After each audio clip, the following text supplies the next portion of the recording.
Xbox are raising their prices. This is something that is doing the rounds online and is quite hard to make sense of, even from the more official sources. They're splitting the Game Pass pricing tier into various, pricing tiers overall.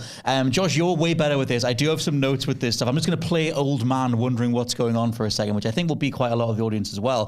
But Xbox are raising prices on Game Pass, removing the ability to play Xbox exclusives day one unless you pay more for a certain tier. Windows Central's Jez Corden says that he's heard the new window is between 6 and 12 months for these games to then be added to the tier that you would then have. However, the entire rollout is very confusing as Xbox are trying to honor existing members while charging newcomers more. Also from Windows Central, new users on Xbox Game Pass in the near future will be greeted by a new Xbox Game Pass standard tier. This is more like EA Access, which includes Xbox's back catalog and doesn't include day one games, and will be priced at $14.99 per month, and will also include Xbox Live Gold for multiplayer, which is now known as Xbox Game Pass Core, which is a separate tier if you only want multiplayer availability. It doesn't include Xbox Cloud Gaming. Game Pass Standard is supposedly launching in September. Game Pass Ultimate, which is the one that has everything that I currently have right now, that I think a lot of people do, that's keeping the same features, but that will be having a price hike increased from $16.99 to $19.99. And then, like I mentioned before, you have Xbox Game Pass Core, which used to be Xbox Live Gold multiplayer, getting an annual price increase from $59.99 to $74.99, but that will remain $9.99 a month. What's going on? It's confusing, isn't it? It really is. And obviously the biggest decision, I think, the price point would have made this news in and of itself. But the big thing is taking away day one Game Pass games from that middle or standard tier, which to me kind of defeats the whole point of Game Pass in a way. I think the stats show that most people are on Ultimate, but will they continue to be with a price hike? Because I think $20 is quite a big ask, especially when you haven't established a consistent rollout of big games to justify wanting that kind of day one tier.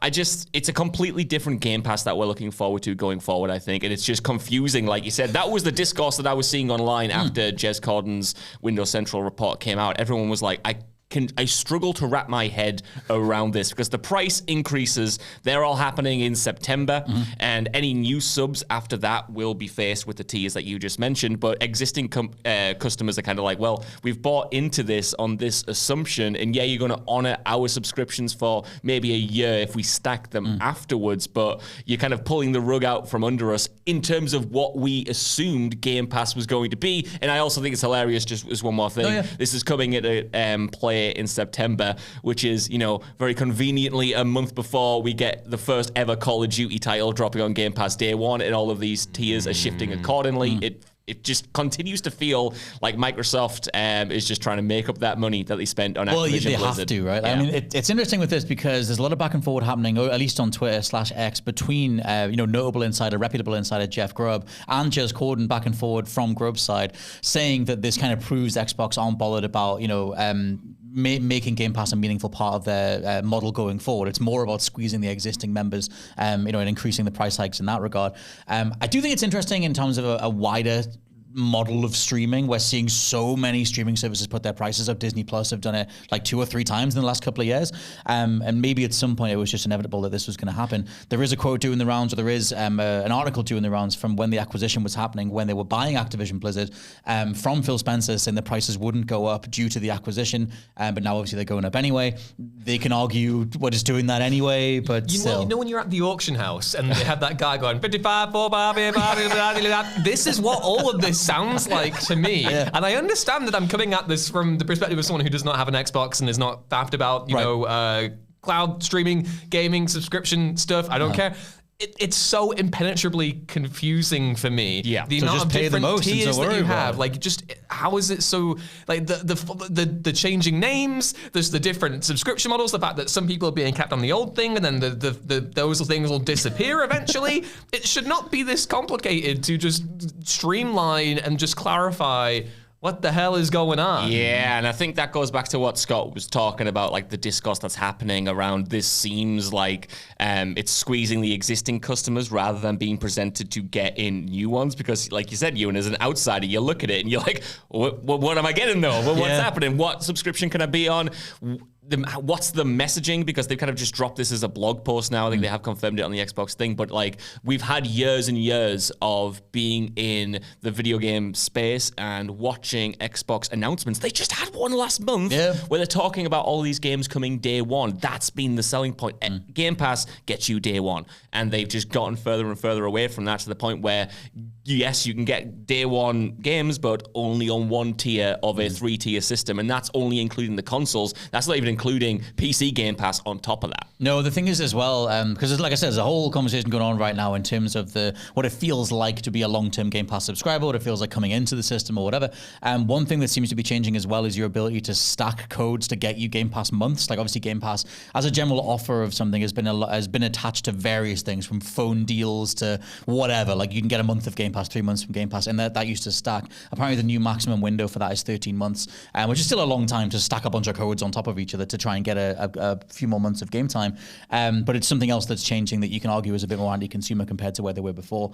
I wanted to throw in as well that in terms of what Xbox are officially doing, there's a new advert out there where they're advertising an Xbox app that's on Amazon Fire Sticks, where you can just stream Xbox games through your TV. Like obviously various new smart TVs have an Xbox app as well. But the idea being that you don't need an Xbox to play Xbox games.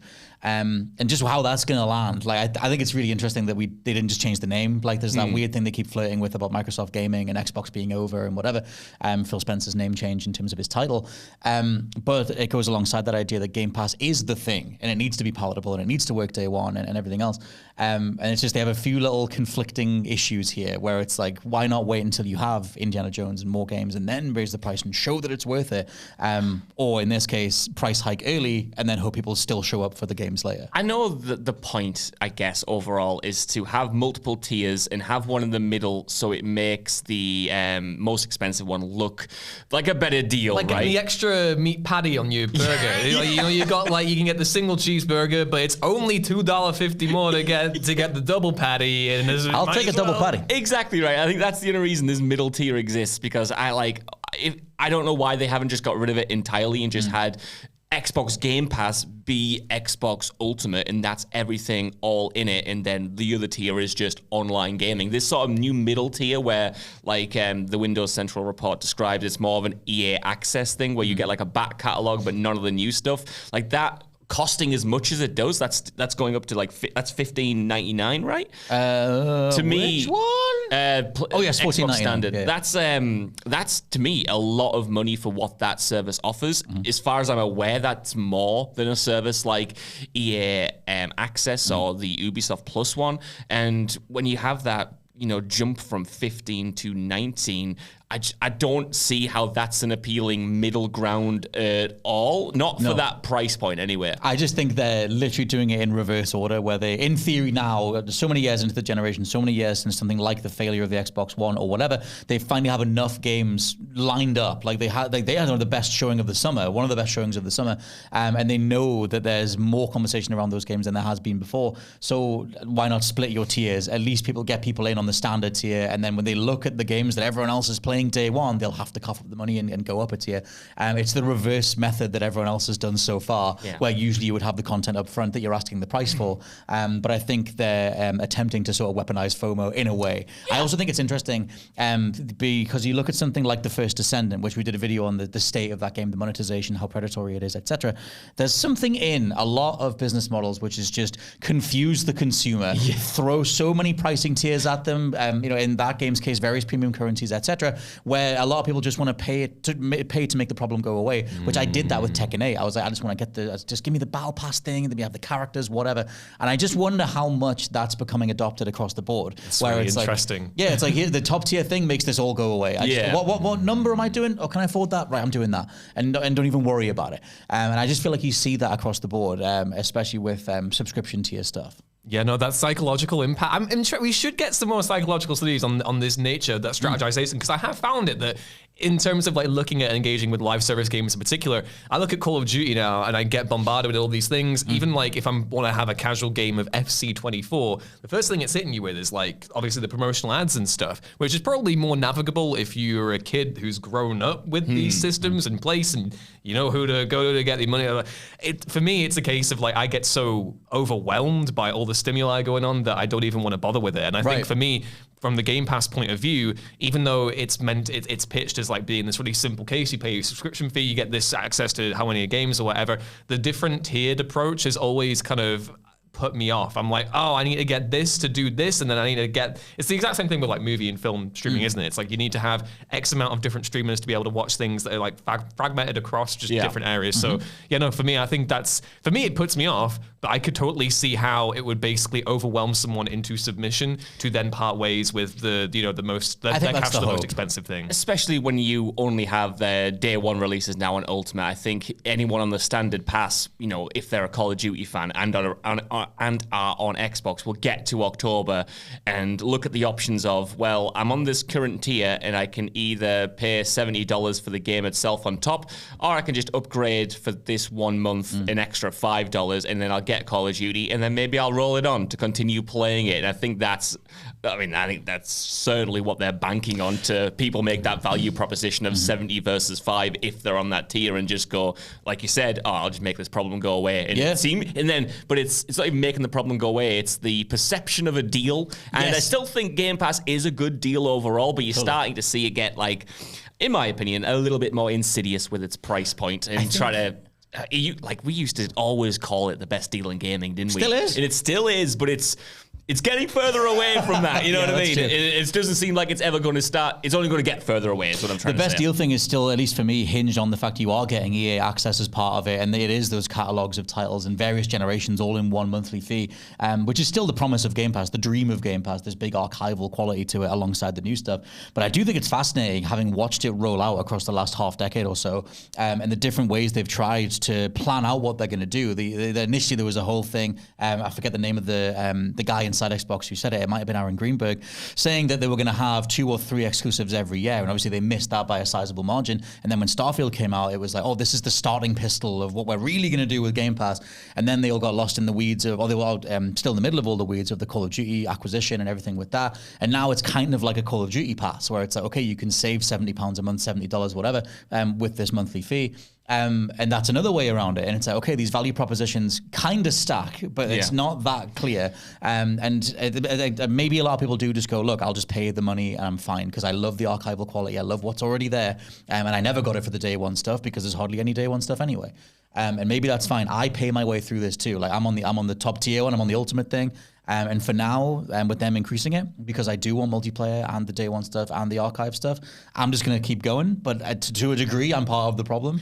I'll have to step off eventually if they keep putting it up. But like, it is interesting looking at them figure out what the hell this thing even is. What do you think about where the perception of you are putting these prices up and I'm getting either no extra features or I'm getting fewer features? Because I think they will hinge the price point, and they already have, I think, with the FTC documents that, well, we've bought Activision Blizzard and King, we've got all of these games that are now going to be on Xbox, so that is what you're paying more for, because you're getting all of these franchises like COD on it. But as a Game Pass subscriber myself, does it feel like that justifies the price increase? Because I'm looking at the tiers, and of course, I want games, but I kind of want features. I want features for my extra money. And when you start locking those things off, because obviously COD's huge, but the dream of Game Pass was like, well, you're going to get all of these different things, and they're always going to be day one, and that's kind of what you're buying into. And I don't know whether the random person who has Game Pass Ultimate is sitting back going, yeah, you know what? Fair enough. I'm giving you more money, but I'm getting more in return. Or if they feel like they're just getting their current subscription itemized and walled off more than it has been over the past few years. That's why I think it's in reverse order. I think they should have. I think they're literally doing this to recoup the money that was spent acquiring Call of Duty in those studios in the first place. And that it's an all hands on deck. We need the money back as soon as possible thing. So that results in an increase monthly. But if they were better about it or whatever, you would have had a big bucket rocket dump of Call of Duty games available now, with some announcement saying that a premium tier will exist in the near future or something, and then you'd get a groundswell of people getting in. That would benefit you in the long term. This is the interesting anyway. thing that I want to think about, right? Because like Game Pass itself, obviously, is you think of like streaming services for films and TV. They're a very broad church offering where casual audiences can engage in and get the most value for money. The interesting thing for Game Pass to me, where I've been looking at it, and you think of Xbox not having the brand kind of level of a PlayStation or a Nintendo, obviously, but like. It did at one point, arguably. I think it attracts like a more devoted crowd of quote unquote gamers who are proper hobbyists. And Game Pass itself sustains that, because if you're really into video games, you're going to want to play as many things as possible. But the whole appeal with Call of Duty on Xbox to me is that you're bringing in that casual audience who only buy like 1 or 2 games a year. And, getting older, less time for gaming. I do wonder if this is a gamble that is just not going to work in the long run, because I think if you're looking at this from a perspective of someone who is more casual and is like, well, Call of Duty is now an Xbox thing and I can get it as a part of this Game Pass deal for Xbox. I think they've still got to invest in the console as a price point, and they've got to justify the time they're putting into it as well. So that's something I'm not sure that Xbox has fully thought of in terms of looking at the engagement of Call of Duty players more generally, perhaps. That's an interesting... Sorry to cut you off. No, I think I was wrapped up anyway. But that's an interesting thing that I'd not thought about, just with Call of Duty specifically, because that's already... It obviously still sells well in terms of boxed copies, and there is that sort of casual audience that does just jump in for maybe that 1 month, but it's so reliant in its revenue streams now on that recurring spend, whether it's through battle passes or the online shop or whatever.